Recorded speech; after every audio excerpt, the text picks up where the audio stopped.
Hello दोस्तों, स्वागत है आपका एक बार फिर से मेरे इस यूट्यूब चैनल पर। और आज की इस क्लास में हम सीखेंगे ऊष्माधारिता, विशिष्ट ऊष्माधारिता और मोलर विशिष्ट ऊष्माधारिता क्या होती है। ये फिजिक्स का बहुत ही इम्पोर्टेंट टॉपिक है। ठीक है, बार बार ये यूज कर लिया जाता है कि ऊष्माधारिता, विशिष्ट ऊष्माधारिता और मोलर विशिष्ट ऊष्माधारिता। बहुत ही सरल सा टॉपिक है। ठीक है, बस आपको समझना है, ध्यान से समझिएगा, बहुत ही इम्पोर्टेंट टॉपिक है फिजिक्स का।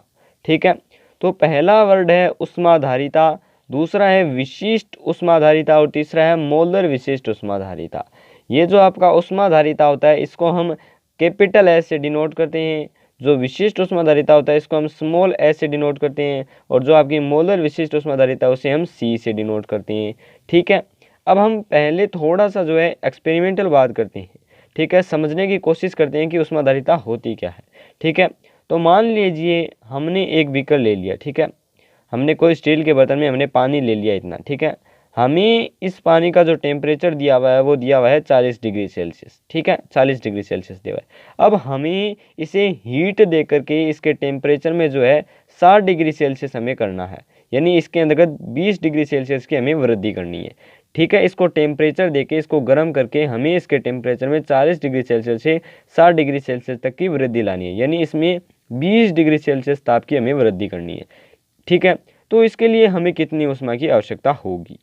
तो हम मान लीजिए इसे गर्म करते हैं तो 20 डिग्री सेल्सियस है, तो मान लीजिए हमें जो है लगभग टी समय के बाद, यानी टी टाइम के बाद हमें जो है ये ताप प्राप्त हो जाता है। ठीक है, और उसमें जो ऊष्मा लगती है वो मान लेते हैं हम डेल्टा क्यू ऊष्मा लगती है। ठीक है, उसमें हम कितनी ऊष्मा दे रहे हैं, डेल्टा क्यू ऊष्मा दे रही हैं 40 डिग्री सेल्सियस से 60 डिग्री सेल्सियस लाने में। ठीक है, और पानी की द्रव्य मात्रा जो है हम मान लेते हैं एम द्रव्यमान है जो है पानी का है। ठीक है, अच्छा, दूसरा हम एक्सपेरिमेंट करते हैं। दूसरा हम मान लीजिए हम 2 गुना पानी ले लेते हैं। पहले एम द्रव्यमान का पानी था, अब हमने 2 एम द्रव्यमान का पानी ले लिया। इसको जब गर्म करेंगे 40 डिग्री सेल्सियस से 60 डिग्री सेल्सियस तक, तो हमें कितनी ऊर्जा देनी पड़ेगी, कितनी ऊष्मा देनी पड़ेगी। ठीक है, जब आप एक्सपेरिमेंट करेंगे तो आपको पता चलेगा कि जो इसमें ऊष्मा दी थी उससे इसमें अब 2 गुना लगेगी, यानी 2 डेल्टा की उसमें ऊष्मा लगेगी। ठीक है, और टाइम भी दुगुना लगेगा, 2t टाइम लगेगा।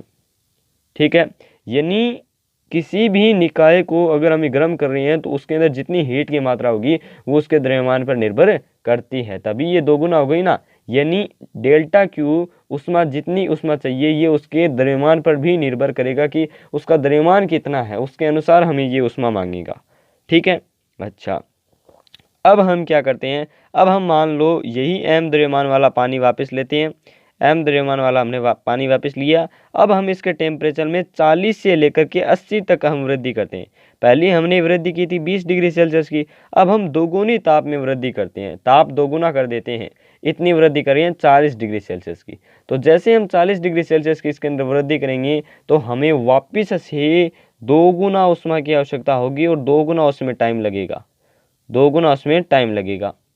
ये भी आप देख सकते हैं, यानी तापांतर भी निर्भर करता है। तापांतर का मतलब है इन दोनों का टेम्परेचर डिफरेंस, कि हमें कितने की वृद्धि करनी है, तो वो कितना है 40 डिग्री सेल्सियस, इसे हम तापांतर कहते हैं। ठीक है, ताप को हम टी से दर्शाते हैं तो तापांतर को हम डेल्टा टी से दर्शा देते हैं। ठीक है, तो तापांतर में वृद्धि कितनी की है 40, तो 40 तापांतर डिग्री सेल्सियस में तापांतर वृद्धि करने के लिए हमें दोगुनी ऊष्मा की आवश्यकता पड़ी है, यानी ऊष्मा टेम्परेचर डिफरेंस पर भी निर्भर करती है। ठीक है, तो ऊष्मा किन किन पर निर्भर करती है, ऊष्मा द्रव्यमान पर भी निर्भर करती है। यदि द्रव्यमान बढ़ जाता है तो आवश्यक ऊष्मा की मात्रा बढ़ जाती है, यदि तापांतर बढ़ जाता है तो आवश्यक ऊष्मा की मात्रा भी जो है वो भी बढ़ जाती है, यानी ये दोनों पर निर्भर करती है। ठीक है, ये बात यहाँ पर आपको समझ में आई। ठीक है, ये दोनों एक्सपेरिमेंट आपको समझ में आए ना, बस इतना काफ़ी। अब हम तीनों पद समझ लेंगे। अब मेरी बात ध्यान से सुनिएगा। अब हम बात करते हैं ऊष्माधारिता की, कि ऊष्माधारिता क्या होती है।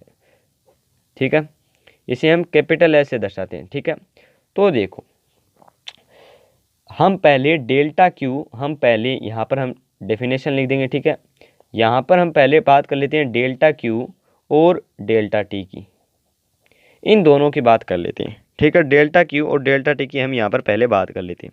तो इन दोनों में क्या रिलेशन हो सकता है, तो मैंने अभी अभी आपको बताया कि जैसे जैसे हम तापांतर बढ़ाते हैं यानी डिफरेंस बढ़ाते जाते हैं जितना हमें तापांतर करना पड़ता है। जैसे हमने पहले 20 डिग्री सेल्सियस में हमने वृद्धि की थी तो हमें डेल्टा क्यू ऊष्मा की आवश्यकता थी, लेकिन जैसे ही हमने तापांतर जो है वो यहाँ पर बढ़ा दिया तो हमें दोगुनी ऊष्मा की आवश्यकता पड़ी।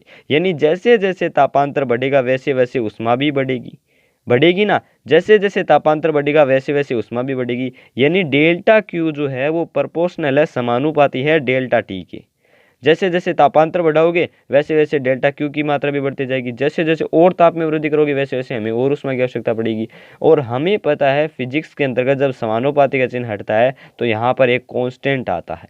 ठीक है, ये कांस्टेंट आ गया। इस डेल्टा टी को इधर लिया और delta Q by delta T, और यही जो कांस्टेंट है यही आपका कहलाता है उष्माधारिता। उष्माधारिता उष्माधारिता यही आपका क्या कहलाता है? उष्माधारिता कहलाता है। उष्माधारिता को हम ऐसे डिनोट करते हैं और इसका सूत्र होता है delta Q by delta T. Delta Q by delta T उष्मा में परिवर्तन उष्मा दी जाने वाली उष्मा बटे तापांतर। ठीक है, एस बराबर होता है delta Q by delta T. अब हम बनाते हैं इसकी परिभाषा। तो देखो, यदि मैं डेल्टा टेम्परेचर यानी जो तापांतर का मान है वो मैं यहाँ पर एक रख दूं और यहाँ पर भी मैं एक रख दूं तो इसका मान क्या प्राप्त होगा? 1 जूल पर केल्विन। ठीक है, इसका मात्रक होता है जूल, इसका मात्रक होता है केल्विन, तो 1 जूल पर केल्विन। यानी तापांतर के अंतर्गत एकांक वृद्धि करने के लिए हमें जितनी ऊष्मा की आवश्यकता होती है उसे हम विशिष्ट ऊष्माधारिता कहते हैं। वापस से सुनिएगा, इस एक वाले को छोड़ो एक बार। ठीक है, इसको सुनो, ध्यान से सुनो। एकांक ताप में वृद्धि करने के लिए, किसी भी पदार्थ के एकांक ताप में वृद्धि करने के लिए जितनी ऊष्मा की आवश्यकता होती है उसे ही हम उसकी विशिष्ट ऊष्माधारिता कहते हैं। ठीक है, तो यहाँ पर हम विशिष्ट ऊष्माधारिता की परिभाषा लिख रहे हैं। किसी भी पदार्थ के एकांक ताप में वृद्धि करने के लिए, एकांक ताप में वृद्धि करने के लिए आवश्यक उष्मा की मात्रा को आवश्यक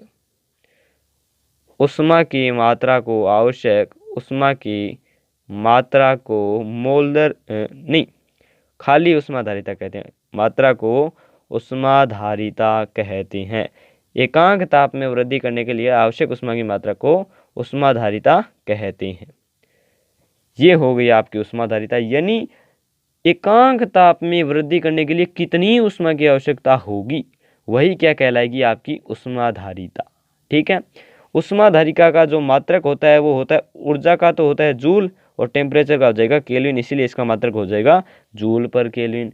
यदि हम इसके विमीय सूत्र की बात करें तो जूल का विमीय सूत्र क्या होता है? M1L2T-2 होता है। केल्विन बट्टे में तो केल्विन ऊपर आ जाएगा तो इसका हो जाएगा केल्विन इनवर्स। ये इसका विमीय सूत्र हो जाएगा।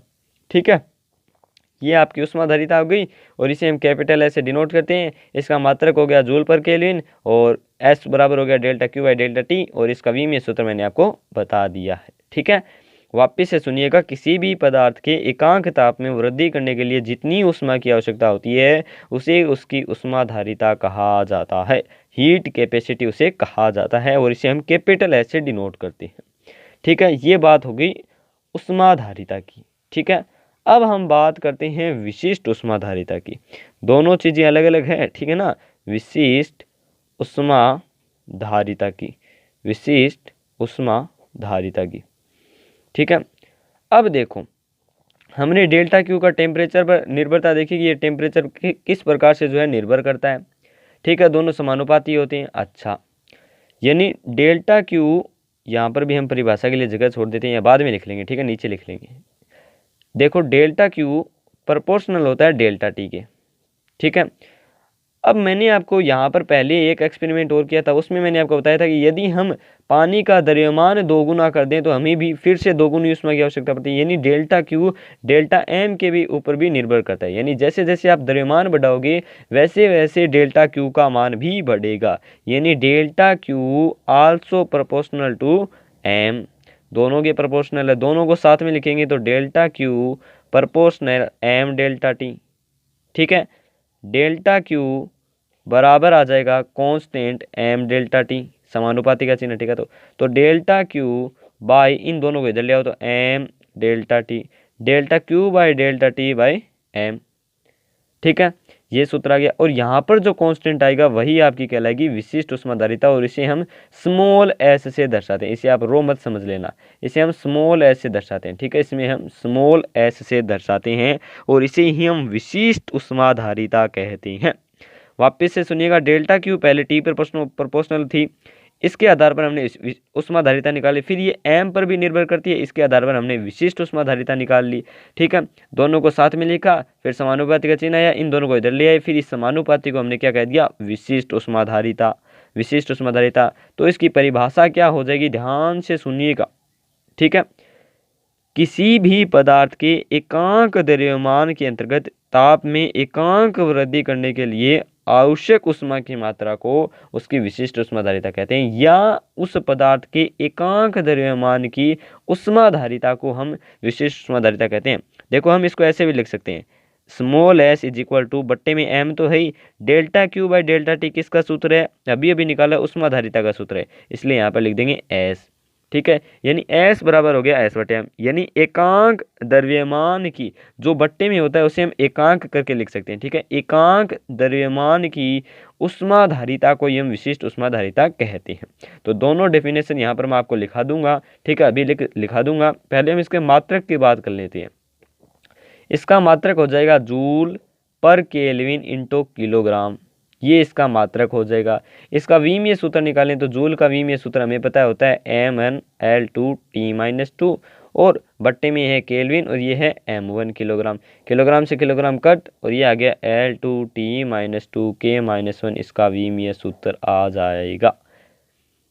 सब चीज़ें लिख लो, एकदम अच्छे से लिख लो, काम आएगी, ठीक है। तो विशिष्ट ऊष्माधारिता का सूत्र आ गया delta Q by delta T बट्टे एम, या एकांक द्रव्यमान की ऊष्माधारिता। अब मैं यहाँ पर परिभाषा लिख रहा हूँ, ध्यान से लिख लेना, ठीक है।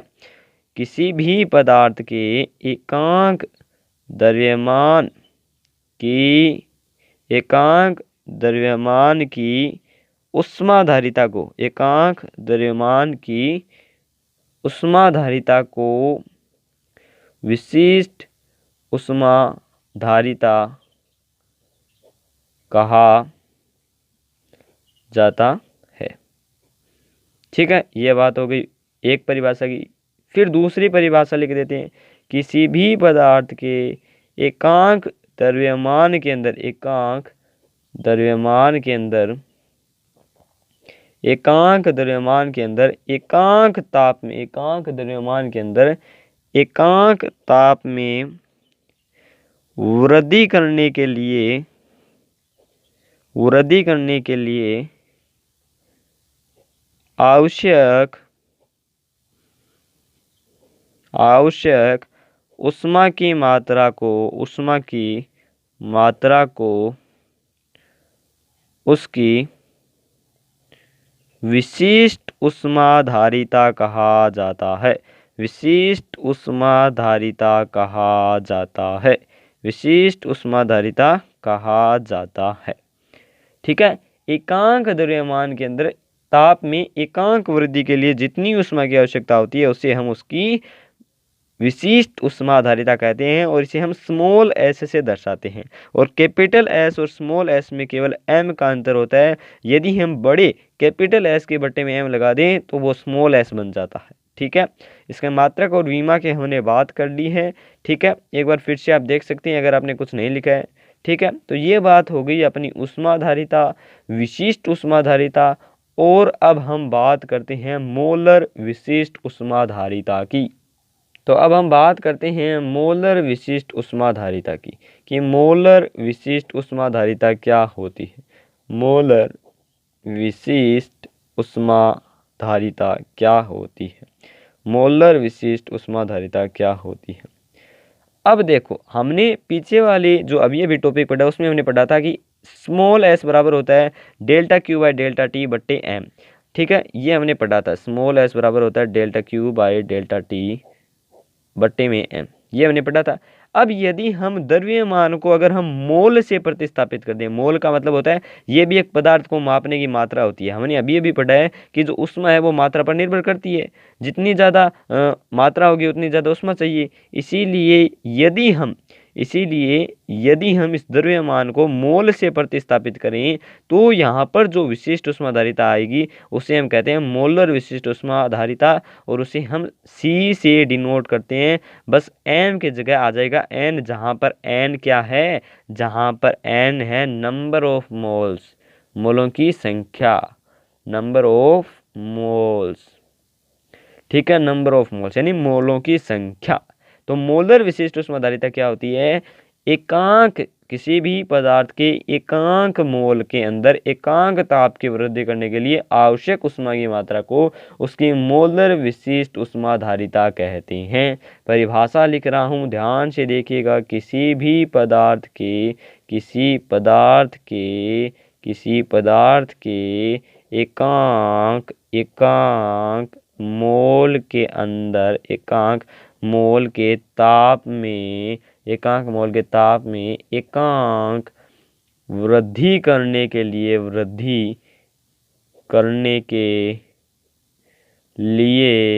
आवश्यक ऊष्मा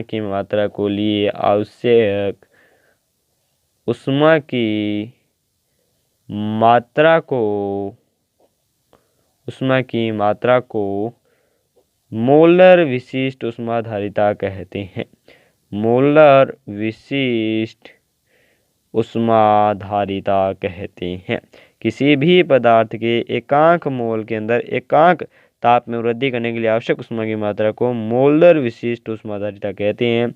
इसे हम स्मॉल C से दर्शाते हैं, कैपिटल C से दर्शाते हैं। दोनों C लिख सकते हैं, कौन सा भी C हो, इसे हम C से दर्शाते हैं। और इसके मात्रक की बात करें तो मात्रक हो जाएगा जूल पर केल्विन इंटू मोल। विमीय सूत्र की बात करें तो M1L2 T-2 K-1। ठीक है, ये इसका मात्रक हो जाएगा, विमीय सूत्र हो जाएगा। तो ये होगी आपकी मोलर विशिष्ट ऊष्माधारिता। मोलर विशिष्ट ऊष्माधारिता क्या हो गई, मोलर विशिष्ट ऊष्माधारिता हो गई आपकी। ठीक है, किसी भी पदार्थ के एकांक मोल के अंदर एकांक मोल की जो ऊष्माधारिता होती है उसे भी हम क्या कह सकते हैं, मोलर विशिष्ट ऊष्माधारिता कह सकते हैं। यानी C को हम ऐसे भी लिख सकते हैं, कैपिटल S/N, यानी एकांक मोल की ऊष्माधारिता को हम क्या कहते हैं, मोलर विशिष्ट ऊष्माधारिता। ठीक है, तो ये हो गई आपकी मोलर विशिष्ट ऊष्माधारिता। ठीक है, हमने पढ़ ली ऊष्माधारिता, विशिष्ट ऊष्माधारिता और मोलर विशिष्ट ऊष्माधारिता। ठीक है, I hope you understand this topic very well. और यदि आपको कोई टॉपिक समझना हो तो आप प्लीज़ कमेंट कीजिए और मेरे चैनल को सब्सक्राइब कीजिए ऐसी वीडियोस देखने के लिए। धन्यवाद दोस्तों।